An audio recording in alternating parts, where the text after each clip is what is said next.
Indonesia, bangsa dan negara, rumah ideologi Pancasila. Bismillahirrahmanirrahim. Pemirsa tercinta yang dirahmati Allah Tuhan Yang Maha Esa, bersua kembali di kanal Hikmatologi. Monolog sederhana mengajak diri kita masing-masing berpikir kian melembut, cerdas, dewasakan hati nurani, sehingga keadilan dan kebijaksanaan kita mampu terapkan dalam kehidupan sehari-hari. Tentu berdasarkan kitab suci agama kepercayaan yang kita yakini menjunjung tinggi nilai Pancasila, niscaya bagi insan bumi pertiwi. Pemirsa, mari kita masih melanjutkan tentang sholat yang kita coba pahami dari aspek fisiologi terutama. Pertalian dengan itu, maka kita teringat akan sabda Rasulullah Muhammad SAW yang diriwayatkan oleh Imam At-Tabrani. Rasulullah bersabda bahwa lambung adalah kolam tubuh. Urat-urat seluruhnya bermuara kepadanya.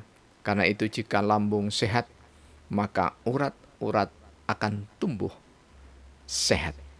Jika lambung sakit, maka urat-urat akan tumbuh penyakit.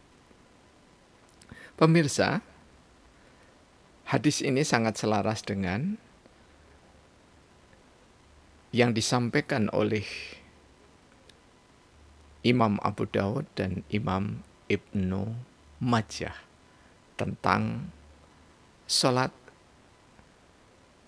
untuk meraih salah satunya kenikmatan sehat. Qum fasholli fa inna fi sholati sifat. Tegakkanlah sholat. Tegak itu berarti memelihara terus-menerus sholat itu agar lambungnya sehat.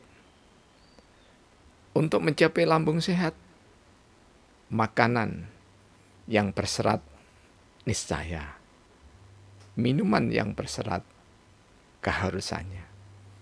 Dan makan serta minum sesuai dengan kadar jam biologis secara umum adalah niscaya.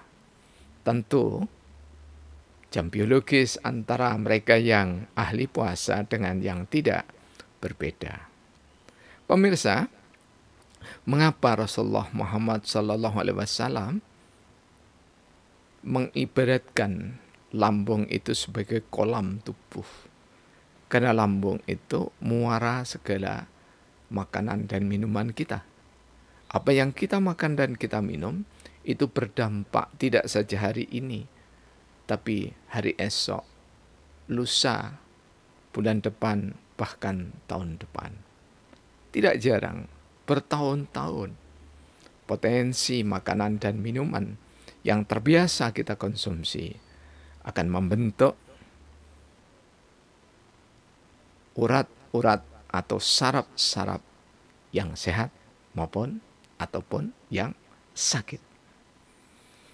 Nah, pertalian dengan itu, maka sangat dianjurkan ketika kita bangun tidur agar lambung kita terjaga kesehatannya, enzim yang ada di mulut yang berbau kurang sedap itu fungsional untuk kesehatan jiwa raga kita, maka setelah bangun dari tidur kurang lebih ada yang mulai jam 1, kemudian nanti sekitar jam 3 tidur lagi, ada yang mulai jam 2 sampai subuh tidak tidur lagi, ada yang mulai setengah 3. Pada saat bangun dari tidur, setelah zikir berdoa, maka sangat direkomendasikan untuk minum air putih hangat sembari dikumur-kumurkan secara sopan perlahan agar enzim yang terkumpul di mulut kita benar-benar fungsional optimal untuk kesehatan lambung kita. Manakala lambungnya sehat, maka insya Allah tubuh kita terjaga tidak saja sekedar sehat tapi juga kuat. Kemudian setelah itu, biasakan kita menyediakan buah-buahan dan buah yang lunak di iklim tropis, murah meriah, namun sangat berguna bagi kesehatan jiwa raga, yakni adalah salah satunya pepaya atau kates, termasuk di dalamnya pisang, sebelum gosok gigi. Nah, pemirsa, apa yang kita dapatkan ketika kita berupaya secara istiqomah, dan istiqomahnya ahli ibadah dengan orang pada umumnya itu tidak harus sama. Jadi istiqomah bagi orang umum barangkali 2-3 hari sekali tahajud, atau istiqomah setiap hari, namun jumlah rakaatnya hanya sekitar 21, bukan 21, tapi 2 rakaat tahajud, 1 witir. Tidak mengapa. Ada juga yang melaksanakan tahajud lebih dari itu, 8 rakaat tahajud, 3 witir, dan seterusnya. Tentu saja la yukallifullaha nafsan illa wusaha. Kita beranjak dari ayat tersebut bahwa Allah tidak membebani kecuali sesuai dengan kesanggupan kita masing-masing. Ketika kita melaksanakan salat tahajud, maka yang ke-11 memberikan keseimbangan fisiologis pada sistem endokrin sehingga kelenjar pituitari, pankreas, adrenalin, dan seks menjadi lebih berdaya guna. Mengapa seks dimasukkan di sini? Karena seks bagi kehidupan suami istri adalah taman kebahagiaan. Karena itu, hubungan suami istri yang laras harmonis adalah hubungan yang tulus, ikhlas, sukarela, tanpa ada paksaan dan dipaksa siapapun. Semata-mata karena panggilan keimanan kita untuk memenuhi rasa syukur kehadirat Allah, Tuhan yang Maha Esa. Dengan sistem endokrin yang akan berpengaruh kepada kelenjar pituitari, ya kelenjar pituitari itu besarnya kurang lebih ujung jempol, sekerat jempol kita ini ada di otak. Ketika dibentuk seperti ini, ya, seperti tambah begini, ada di tengah-tengah. Fungsinya adalah untuk menyeimbangkan seluruh sistem saraf, motorik, sensorik, dan yang lainnya, agar kita senantiasa seimbang melangkah, seimbang bicara, seimbang mendengar, seimbang berpikir, seimbang kita mengkonsumsi minuman dan makanan. Pituitari kecil tapi fungsional. Karena itu pada saat rukuk dengan bagus atau sujud dengan bagus di malam hari, di mana terkumpul malam hari itu racun-racun dalam tubuh ketika kita makan dan minum di pagi hingga sore atau menjelang malam hari, maka terjadi pembuangan racun yang sangat efektif sekali. Yang ke-12, mempertajam kekuatan mental, moral, dan menambah kemampuan kualitas berpikir. Jadi orang yang rajin rukuk dengan cukup asik, tidak sekedar 3 kali bacaannya, tapi juga bervariasi. 3 kali tapi bervariasi, atau 7 kali, 11 kali. Dalam kondisi kita sempat dan sehat, maka kelenturan tubuh akan lebih terjamin. Moral kita karena subhanallah bil atim salah satunya, mengagungkan, mengakui bahwa Allah yang maha mulia, maka moral kita akan dimuliakan oleh Allah dan mental kita akan membaja untuk menumbuh kembangkan keimanan yang ada di dalam dada, pola pikir dari hati nurani yang membara.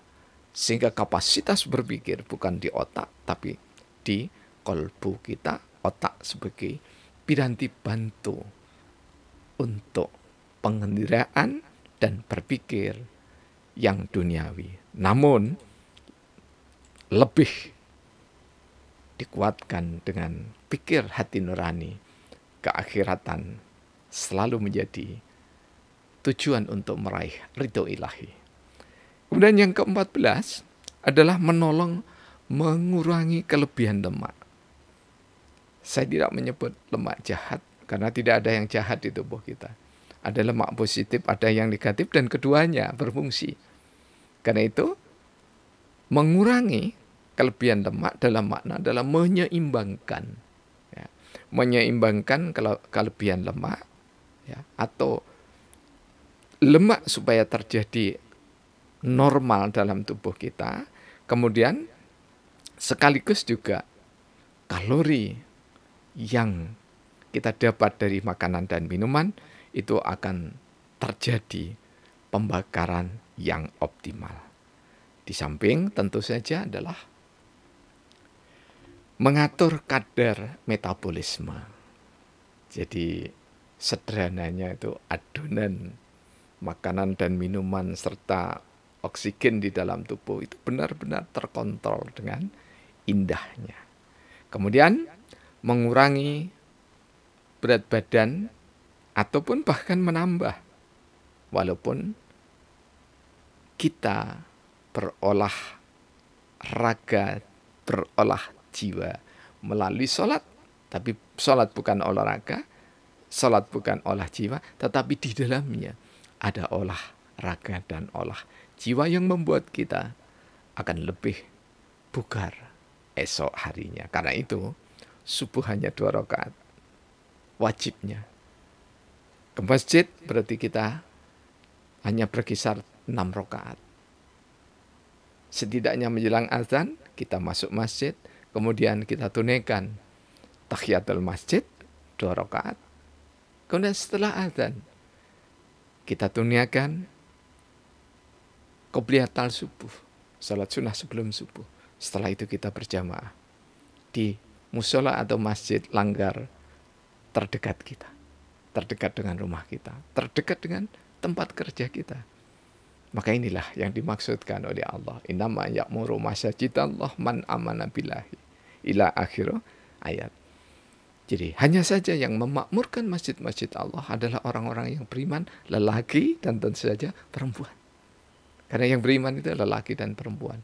Dalam keadaan lingkungan kita terjaga aman. Kemudian tidak menimbulkan fitnah bagi saudara-saudara kita yang belum punya pasangan atau bersuami istri, maka niscaya diikuti oleh anggota keluarga.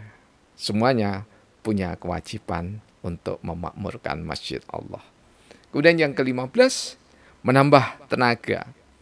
Sebab dengan gerakan sholat, maka optimalisasi ketika kita berusaha khusyuk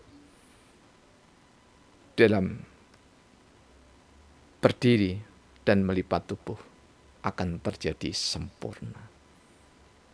Al-Quran pun menjelaskan bahwa di malam hari manusia akan hadir kepada Allah Subhanahu wa Ta'ala dengan kekhusyuan, tidak tergesa-gesa. Karena itu jangan sampai menahan kentut, menahan kencing, atau menahan buang air besar. Fisiologi dapat dipakai untuk memahami sholat hamba-hamba yang ingin sehat jasmani dan rohani. Terima kasih atas segala dukungan, apapun bentuknya. Alhamdulillahirabbil alamin.